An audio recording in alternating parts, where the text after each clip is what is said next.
আসসালামু আলাইকুম। শুরু করছি সন্ধ্যার ভায়োলিন পর্ব ৬। লিখেছেন বৃষ্টি ইসলাম। আব্রু ভাইয়ের ব্যাপারে কেউ কোনো খোঁজ রাখে না। ওই দিন আজমল খানের হুঙ্কারের পর কেউ আব্রুর কথা বাড়িতে তুলতে পারেনি। তবে আলিয়া খান আব্রুর ব্যাপারে আসাফের সাহায্যে অনেক খোঁজ করেছে, সবার থেকে লুকিয়ে অবশ্য।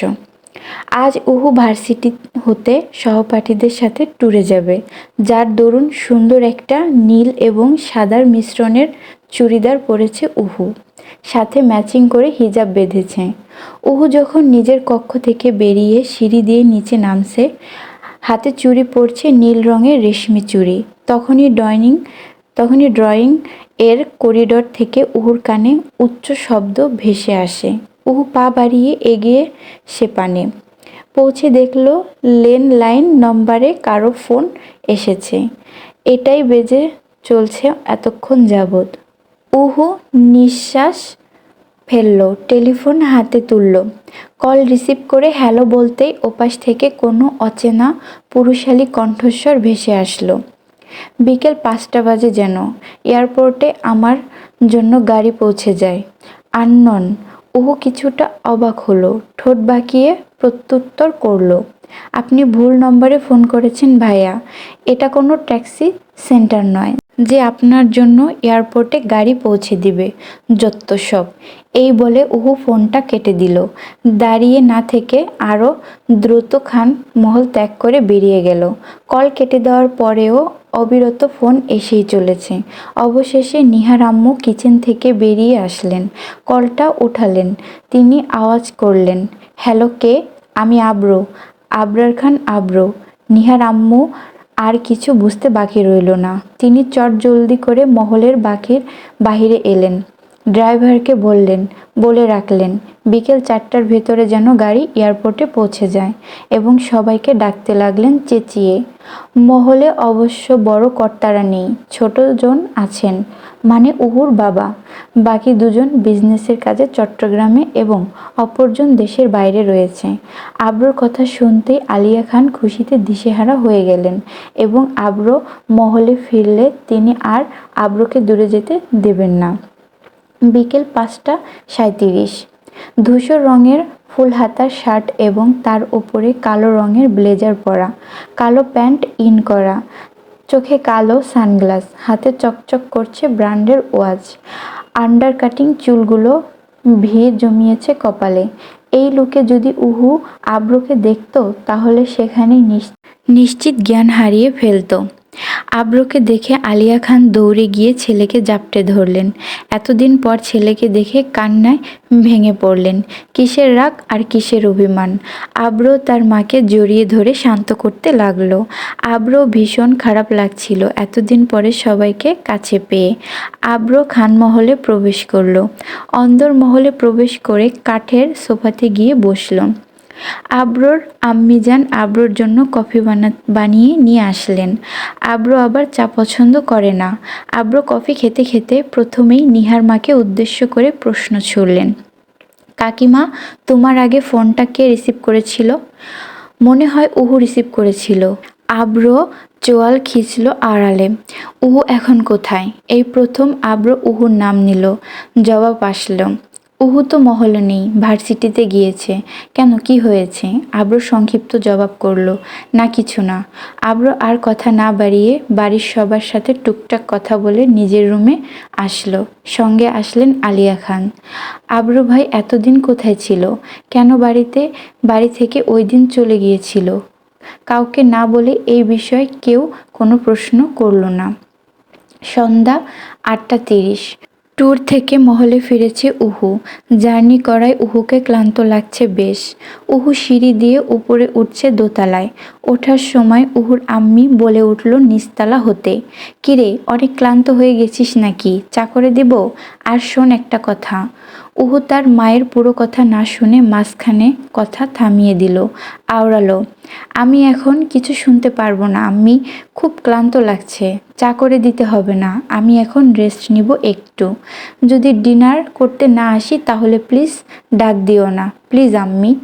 বলে উহু সিঁড়ির রেলিং ধরে উপরে উঠতে লাগলো। বৈতব্য উহুর নজর আশরাফকে বন্দি করলো। বলি ছুড়ল হাসি ফুটিয়ে। আরে আশরাফ ভাইয়া, কখন এসেছ? কেমন আছেন?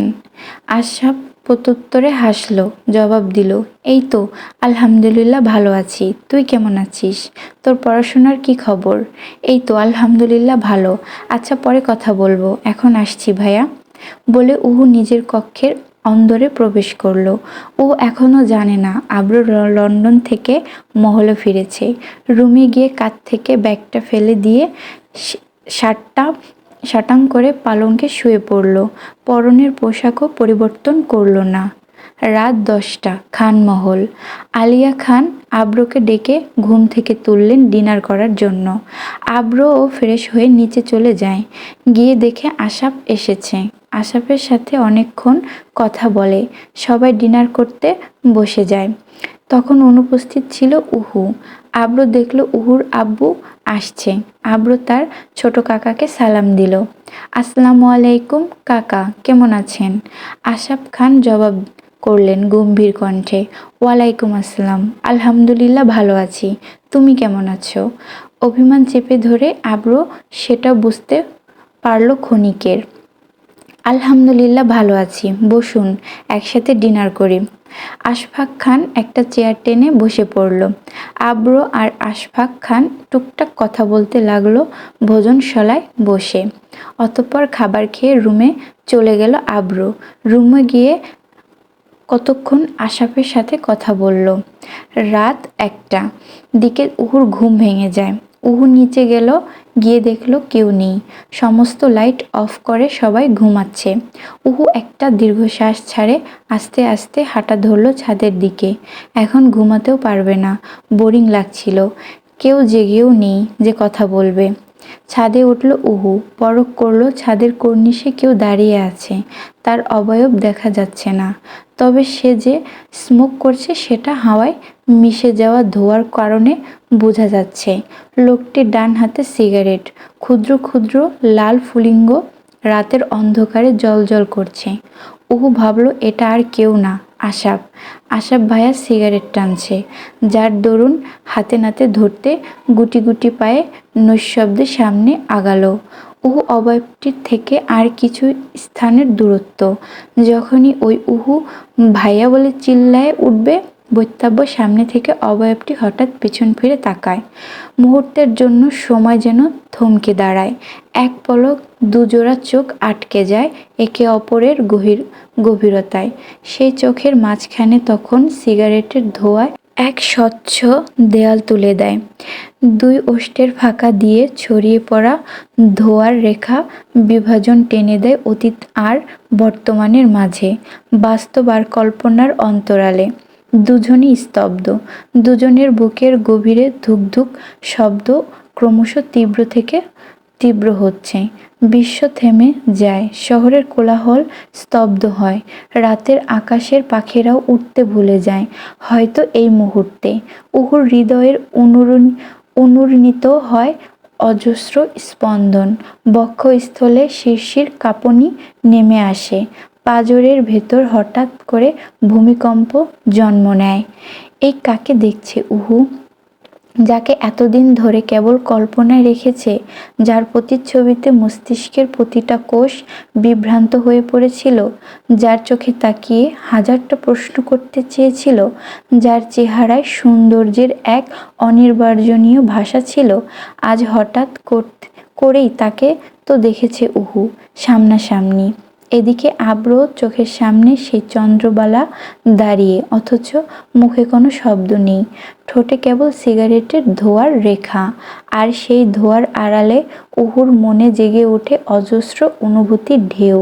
অবাক হয়ে তাকিয়ে থাকে সে, কিছুই বলতে চায়, কিছু ছুঁয়ে দিতে চায়, কিন্তু ঠোঁট কাঁপে, শব্দ হয় না। অবশ্য আব্রোর অবস্থাটাও খুব ব্যতিক্রম ছিল না, বরং উহুর চেয়েও অনেক বেশি ক্ষিপ্ত, অনেক বেশি অনুভূত হয় সে। দীর্ঘ 8 বছর পর সে দেখছে এই উহুকে। একটা দীর্ঘশ্বাস বুকের গহীনে জমে ওঠে। এই কি সেই উহু? কি অপরূপ রূপ ধারণ করেছে সে! আব্রোর চোখে ধরা দেয় মন ছুঁয়ে যাওয়া দৃশ্য।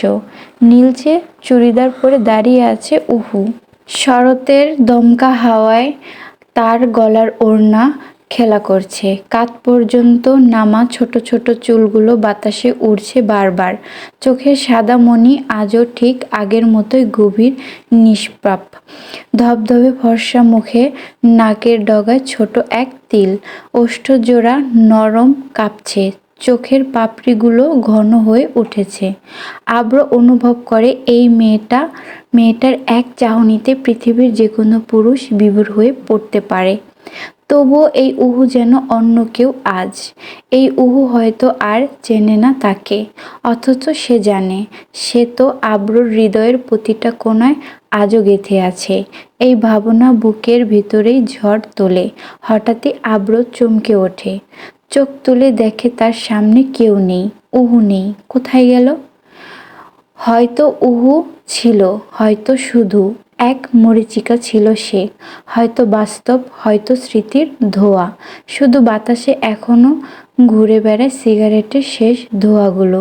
আর আব্র দাঁড়িয়ে থাকে বিমুগ্ধ, শূন্যতায় চোখ রেখে। একটা মুহূর্তের প্রেম আর ৮ বছরের দীর্ঘ প্রতীক্ষার মাঝে বন্দী হয়ে। এই উহু তো আর আব্রকে চিনে না। এই কথা মনে পড়তেই আব্র হুঁশে ফিরে এলো। তাকিয়ে দেখলো তার সামনে উহু নেই। উহু চলে যাচ্ছে ছাদ থেকে। রুমে এসে উহু জোরে জোরে শ্বাস টেনে আনলো গহীন হতে। নিজের চোখকে বিশ্বাস করতে পারছে না উহু। কাকে দেখলো সে? যার প্রতিচ্ছবি উহুর মস্তিষ্কে উলটপালট করে দিচ্ছিল এই ৯টা মাস। তাকেই দেখেছে উহুর অবাধ্য নয়নজোড়া। উহু তো আর আব্রকে ভুলেই গিয়েছিল। তাহলে আবার এই নতুন প্রণয় শুরু হলো কেন? কেন ফিরে আসলো আব্র ভাই? কেন? হোয়াই? উহু এসব ভাবছে আর নিজেকে প্রশ্ন করছে পালঙ্কে বসে। প্রতিচ্ছবিতে ভয়ের ছাপ এখনো স্পষ্ট, যেন অনাকাঙ্ক্ষিত কিছু দেখে ফেলেছে। বাম নিলয়ের স্পন্দন এখনো স্বাভাবিক হয়নি। নিঃশ্বাস ওঠানামা করছে শুধু। অপরদিকে আব্র ছাদ থেকে নেমে আসলো রুমে। ব্যালকনিতে দাঁড়িয়ে একের পর এক সিগারেট টেনেই চলেছে আব্র। নিজেকে শান্ত করতে পারছে না। আব্র চোখে শুধু উহুর উহু আর তার অতীত ভাসছে, যা আব্র ভুলে গিয়েছিল সময়ের ব্যবধানে। অবশেষে আব্র একটা স্লিপিং পিল খেয়ে ঘুমানোর চেষ্টা করলো। এই উন্মাদ আব্র এখন জেগে থাকলে নিয়ন্ত্রণহীন হয়ে পড়বে। খোলা উইন্ডো দিয়ে সকালের রোদের কিছুটা অংশ এসে উহুর চেহারায় আবির আবির মাখাচ্ছে, যার দরুন উহুর ঘুম ভেঙে গেল। পালঙ্কে থেকে নেমে এসে ব্যালকনিতে দাঁড়িয়ে বাহিরের চিত্র পর্যবেক্ষণ করতে থাকলো। বাইরের সৌন্দর্যোজ্জ্বল দিন। যত দূর চোখ যায় সবই যেন রৌদ্রের দখলে। উহুর মস্তিষ্ক এখনো কালকের ঘটনাতে আটকে আছে। চোখের সামনে কালকের রাতের দৃশ্যপটটা ভেসে উঠছে স্পষ্ট করে চোখের টানা রং তুলিতে। বেশ কিছুক্ষণ পর ব্যালকনি থেকে রুমে চলে আসলো উহু। ওয়াশরুমে গিয়ে ফ্রেশ হয়ে নিচে নামলো উহু। কাল সকালের পরা চুড়িদার এখনো উহু পরিবর্তন করেনি। উহু ফ্রেশ হয়ে এসেই দেখলো নিহা উহুর ফোন চাপছে। উহুকে পরখ করে নিহা বুলি ছুড়ল, আপু, তুমি যে কাল ট্যুরে গিয়েছিলে, আমাদের জন্য কিছু আনোনি? উহু মুখ মুছে তোয়ালে সোফায় রাখলো, আওড়ালো, হে এসেছে, ব্যাগেই আছে, পরে দিবনে। পরক্ষণে নিহা জবাব করে উঠল, জানো আপু, আব্রু ভাইয়া এসেছে। আরও অনেক চকলেট গিফট এনেছে সবার জন্য। তোমার জন্য এবার কিছু এনেছে কিনা আমি জানি না। আব্রর দৃশ্যপট ভাসতেই উহু ঘাবড়ে গেল। কিছুটা চেতে হাঁক ছুড়ল, আমার কিছু চাই না, দে ফোন দে। আরে দিচ্ছি আপু, দাঁড়াও আর একটু, কাকিরা ডাকছে নাস্তা করতে, নিচে চলো। উহুরও ক্ষুধায় পেটে চুচু করছে, যার দরুন এ বুলি শুনতেই তাড়াতাড়ি পা বাড়ালো ভোজনশালার পানে। ভোজনশালায় বসে সবাই সকালের আহার করছে, শুধু আব্র ব্যতীত। আব্র এখনো ঘুমাচ্ছে। সকাল গড়িয়ে দুপুর হয়। সূর্যের তেজস্ক্র লগ্ন, ঘোর আলো করে রেখেছে সর্বত্র। দুপুর 1টার দিকে ঘুম ভাঙল আবরোর, তাও আলিয়া খানের চেঁচামেচিতে। খুব কষ্টে চোখ মেলেছে আব্র, নিভু নিভু দৃষ্টিতে তাকিয়ে পরখ করল। ঘুমের রেশ এখনো কাটেনি, তবে আব্রোর কাছে এগুলো কোনো বিষয় না। অনেক অভিজ্ঞ সে এই বিষয়ে। ঘুম থেকে উঠে শাওয়ার নিয়ে নিল আব্র, নয়তো ঘুমের ঘোর কাটবে না। কাল রাতের দৃশ্যপট চোখের সামনে ভেসে উঠতেই অন্তঃকরণ নরম হয়ে উঠল। পরক্ষণে একটা দীর্ঘ নিঃশ্বাস টেনে আনল। দুপুরের খাবার খেয়ে আব্র মহল থেকে বেরিয়ে গেল। পৌঁছালো খানমহলের গ্যারেজে। গিয়ে দেখল আজ থেকে 9 মাস আগের রেসের জন্য কিনা BMW S100 RR HP4 বাইকটি এখনও নতুনের মতোই আছে। আব্র বুঝতে পারল এই কাজ আর কারো নয়, আলিয়া খানই বাইকটিকে সযত্নে রেখে দিয়েছে। আব্র মায়ের কাছ থেকে বাইকের চাবি আর হেলমেট নিয়ে চলে গেল বাইরে রাইড করতে। অহু মহলেই ছিল, সবার সাথে গল্প করছে বসে। অহু খেয়াল করল মহলের কোথাও আব্র আর আশফাককে দেখা যাচ্ছে না।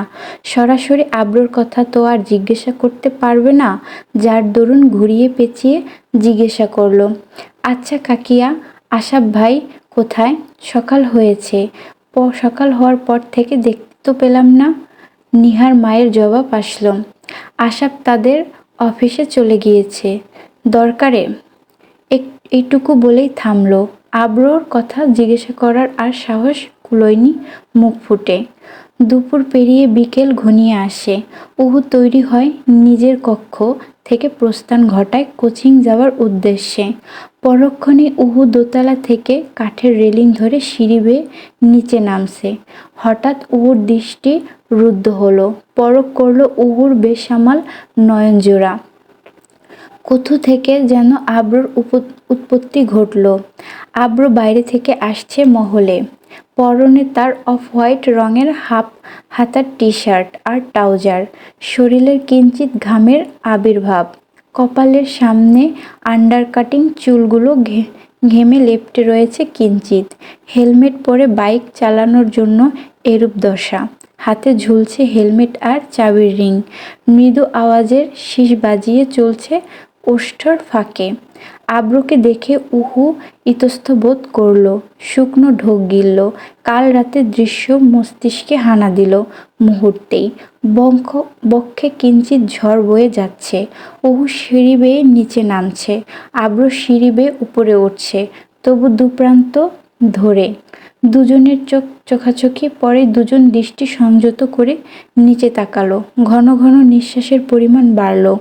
উহু সিঁড়ি দিয়ে এক পা করে নিচে নামছে, আর ক্রমশ হার্টবিট বেড়ে চলছে তার। আব্র উহুকে অতিক্রম করে চলে গেল নীরবে।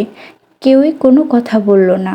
আব্র একটা ডোন্ট কেয়ার ভাব নিয়ে উপরে চলে নিজের রুমে। পরবর্তীতে উহু পেছন ফিরে তাকায়, আব্র আর তাকালো না। উহু কোচিংয়ে চলে গেল। উহু কোচিংয়ে বসে আব্রোর কথা ভাবছে। কাল কি থেকে কি হয়ে গেল, কোচিংয়ে মন বসাতে পারছে না। বারবারই কাল রাতের দৃশ্যপট চোখের সামনে ভেসে উঠছে। উহুর পাশের সিটে বসা তিশাকে ধাক্কা দিয়ে আওড়ালো মুখ লুকিয়ে, জানিস কাল আব্রু ভাইয়া এসেছে।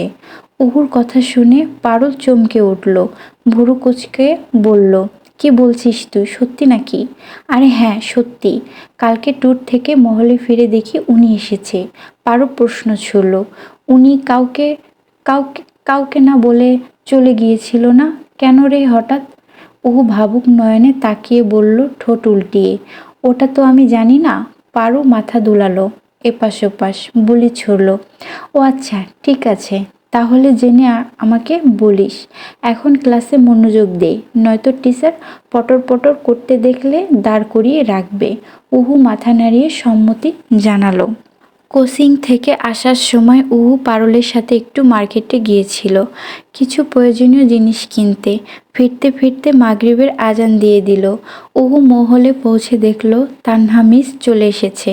তানহা ড্রয়িং রুমে সোফায় বসে আছে। তার অপর দিকে সোফায় আব্র আর নিহা বসে গেম খেলছে ফোনে। ওহু এগিয়ে গেল দ্রুত তানহার পানে। তানহা মিস চলে এসেছেন, চলেন এখন আমরা আমার রুমে। ওই একটু কেনাকাটার করতে গিয়েছিলাম, তাই দেরি হয়ে গেল, সরি। তানহা কিঞ্চিত আড়াল করলো নিজেকে, আওড়ালো মৃদু হেসে। না উহু, আজকে আমরা এখানেই পড়ব। উহু ভুরু কুঁচকে তাকালো তানহার দিকে, বুঝতে পারলো আব্রুকে দেখে তানহা রুমে যেতে চাচ্ছে না।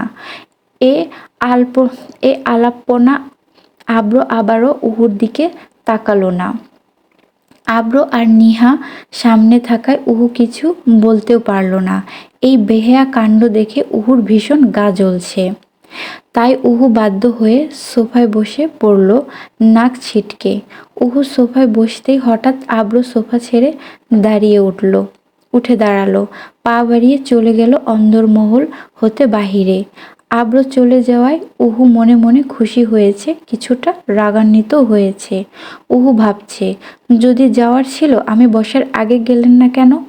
এতক্ষণ তো আমার অনুপস্থিতিতে তানহা মিসের সাথে ঠিকই বসেছিলেন, আমি আশায় উঠে চলে গেল।